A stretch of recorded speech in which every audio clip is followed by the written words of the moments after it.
Bom, meu nome é Julian Campos, eu sou artista visual e ilustrador aqui de São Vicente, né, na Baixada Santista, litoral de São Paulo.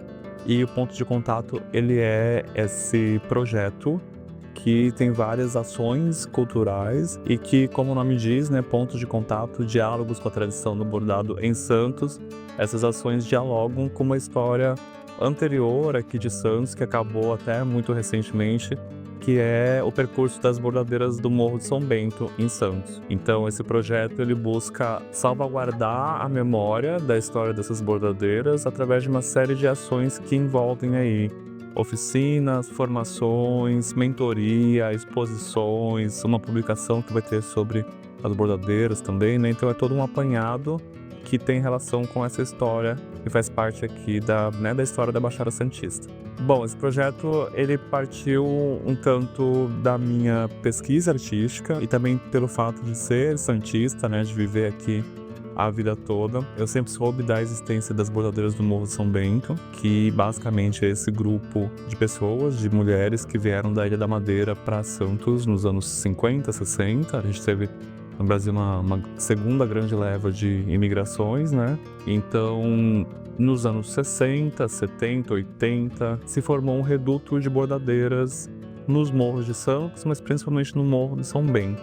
Por volta dos anos 80, tinha cerca de 300 bordadeiras bordando no Morro de São Bento, como uma ideia de um movimento, né? Algo que elas executavam muitas vezes individualmente, mas que tinha esse grupo que era conhecido na cidade, né? Então, quem quisesse bordar um enxoval, alguma coisa na cidade, sabia que era só subir o Morro de São Bento e que ia encontrar bordadeiras por lá. Esse grupo ele foi entrando em declínio porque a vida foi tomando outros rumos de forma geral.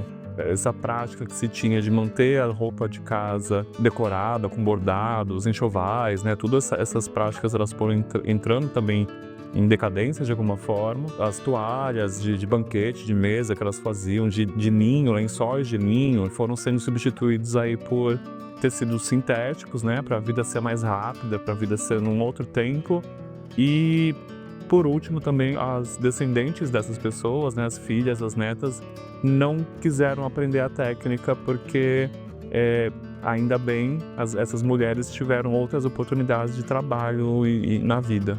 Dessas 300 pessoas que a gente sabe que bordavam no Morro de São Bento nos anos 80, esse grupo foi diminuindo, algumas pessoas foram morrendo, foram envelhecendo, logicamente. Por volta de 2004, tinham cerca de 4 bordadeiras desse grupo ativas. Em 2017, eu já era artista, já tinha uma pesquisa, uma produção artística, e eu conheci a Dona Teresa.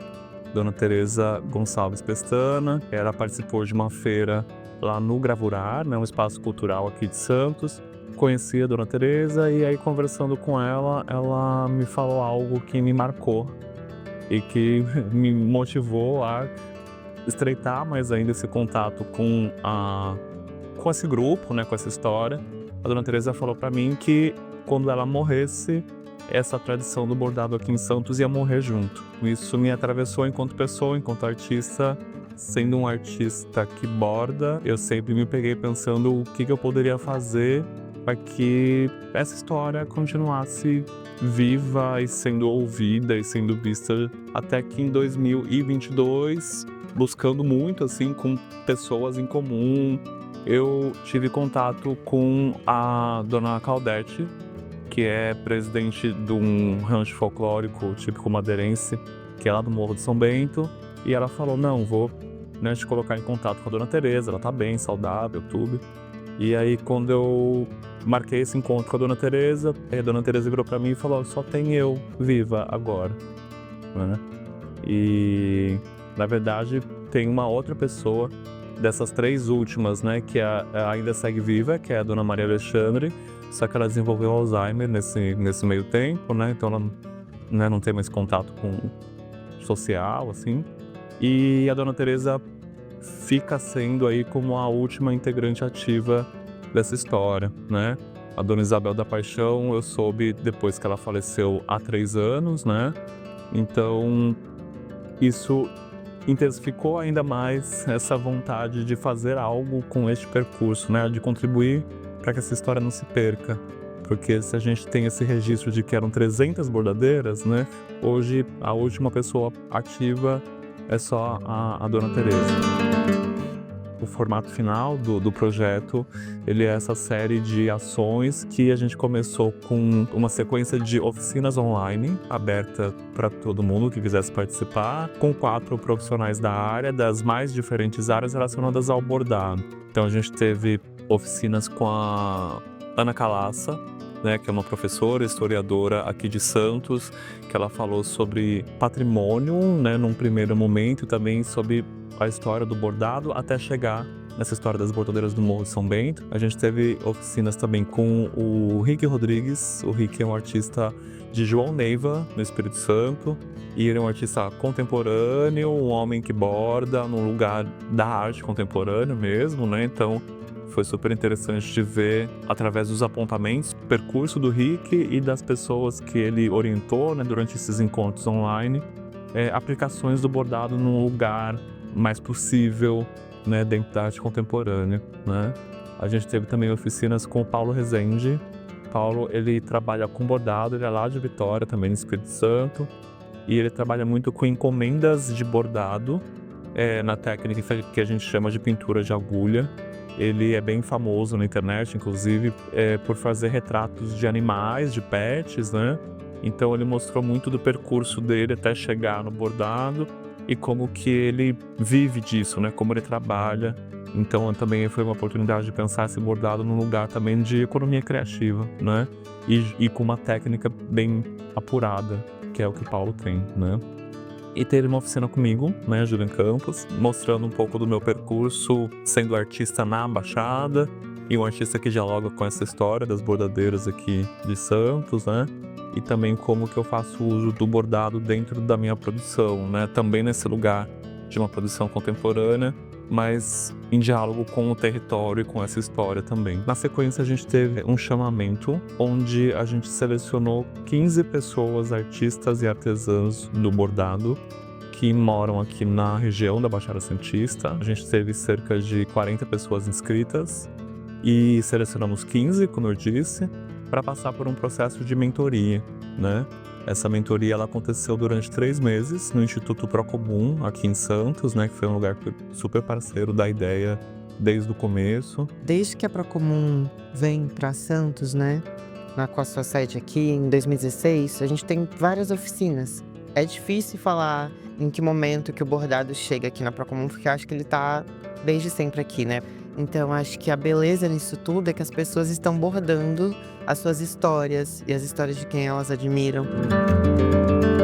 E a gente teve encontros presenciais e online durante esses 3 meses, no sentido de orientar a produção dessas pessoas. Elas trouxeram o projeto que elas queriam desenvolver e, a partir disso, eu, a Luciana Arruda, que é aqui de Santos, que é professor e militante do bordado, o Rick Rodrigues, o Paulo Rezende. A gente foi orientando presencialmente e de forma online para as pessoas aprimorarem os seus trabalhos. Todos os trabalhos relacionados ao bordado e nos mais diferentes graus de relação com o bordado, né? Desde a pessoa que é do artesanato, de fato, até a pessoa que está nesse lugar mais das artes visuais. E foi um processo muito rico, muito potente, muito interessante. Primeiro porque a gente teve pessoas de Santos, São Vicente, Praia Grande, Itanhaém, foi bem abrangente nesse sentido. A gente teve uma diversidade também na idade das pessoas, né?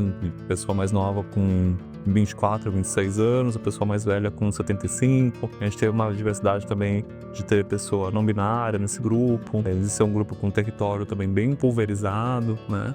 E a felicidade desse projeto também, que foi algo que a gente já estava esperando, que é de ter aparecido nessa seleção pessoas que têm relação direta com essa história das bordadeiras do Morro de São Bento. Então, uma das pessoas é a Maria Cármina, de Andrade Sebastião, que ela era filha da Dona Isabel, uma das fundadoras do grupo.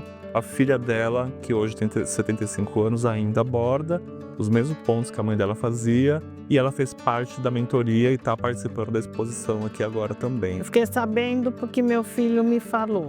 Ele que me escreveu, né? Porque eu Aí, graças a Deus, sorteada, ele é importante porque ele não deixa cair as tradições, né? Se não for isso, ele vai morrer. Se ninguém pensar em reativar, ele vai morrer, porque hoje em dia o Julian que está ativando, né? Aí sim, porque o bordado da madeira, estou falando específico da madeira, ele já teve até no livro aqui de Santos como ponto de cultura, né? Onde era a cultura das bordadeiras. Agora acabou tudo. O exemplo de sucesso dessa mentoria, desse chamamento, é a Malu Oliveira. O pai dela veio do Rio Grande do Norte e se estabeleceu em Santos, no Morro de São Bento, né, quando chegaram aqui. Então a Malu, hoje ela tem 70 anos, se eu não me engano. Ela nasceu e cresceu no Morro de São Bento, viveu lá até os 14 anos. E ela aprendeu com essas bordadeiras de lá do Morro de São Bento, com as portuguesas, né, que as pessoas chamam. Aprendeu a fazer os mesmos pontos, ela ajudava as bordadeiras a fazer os pontos mais básicos, ganhava algum dinheiro delas também, né? Então hoje ela participou do projeto, né? E ela aplicou no projeto que ela desenvolveu os mesmos pontos que ela aprendeu quando era criança. Fiquei sabendo da mentoria porque eu faço parte do grupo Linhas de Santos, que é um grupo que borda bordados, panfletos, na verdade. A gente entrega bordados para as pessoas, panfletos bordados com ideias, com temas, com assuntos políticos, né? Então, eu fiquei sabendo porque o Julian colocou essa ideia lá. Aí eu me inscrevi mesmo, despretensiosamente, na verdade. Foi uma surpresa quando eu vi no meu e-mail que eu tinha sido escolhida, né? Então, está sendo uma experiência diferente, mas é interessante. O Julian trouxe toda uma energia nova, toda uma reflexão sobre arte. E nós vimos como as pessoas ficam bem quando desafiadas a realizar alguma coisa que são capazes de fazer, né? Então, o prazer é muito grande. É a conquista de cada uma, né? E aí, depois desse percurso de 3 meses, com essas pessoas desenvolvendo esses bordados, a gente abriu essa exposição aqui na Putrica, Economia Criativa, que fica no centro de Santos, né? Nessa região que é próxima dos morros de Santos, né? Uma região que é próximo do porto, que está em contato com essa história a todo momento. Exposição que a gente abriu aqui no dia 6 de dezembro e que foi um grande sucesso, lotado de gente, todo mundo trouxe seus amigos, famílias, tudo. E a exposição fica em cartaz agora até começo de fevereiro de 2026, né? Dia 8 de fevereiro a gente encerra. E durante o período da exposição a gente está tendo e vai continuar com diversas atividades paralelas, né, que incluem aí oficinas, visita guiada, roda de bordado. E aí, para encerrar, né, o projeto, esse percurso todo, no fechamento da exposição, no encerramento, né, a gente vai ter a exibição, né, desse vídeo aqui, documentário sobre o projeto, e vamos ter um lançamento de uma publicação sobre a história das bordadeiras de 2013 para cá, principalmente, né?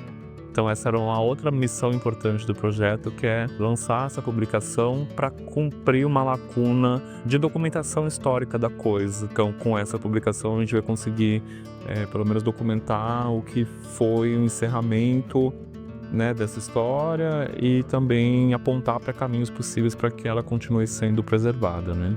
Esse projeto ter sido contemplado, né, eu acho que é uma conquista coletiva, né, uma conquista dessa história de Santos, que é uma história que ajuda a gente entender como que essa cidade se formou, né?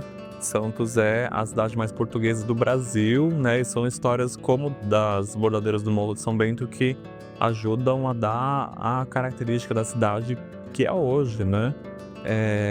E é uma história que nitidamente a cidade deixou que ela morresse de alguma forma. Porque se a gente sabe que em outros lugares foi transformado em patrimônio do estado e aqui não, né? Então teve algo que não aconteceu por aqui. Nesse projeto a gente está conseguindo realmente ter essa salvaguarda dessa história, né? A gente gravou entrevistas com as pessoas que estão vivas dessa história, né? Que é a Dona Teresa, e com os filhos e netos e parentes de outras pessoas, né? Da Dona Isabel, da Dona Celeste, né? Que também era bordadeira. Então, a gente conseguiu produzir documentos que né, existem, né? Sobre essa história numa lacuna onde já não existe mais nada sobre elas, né? Se você faz uma busca hoje, né, 2025, quase 26, você começa a ter novas informações sobre as bordadeiras, principalmente por conta do projeto, né? Então acho que ele está ajudando a manter essa história viva através dessas etapas que já estavam pensadas desde sempre.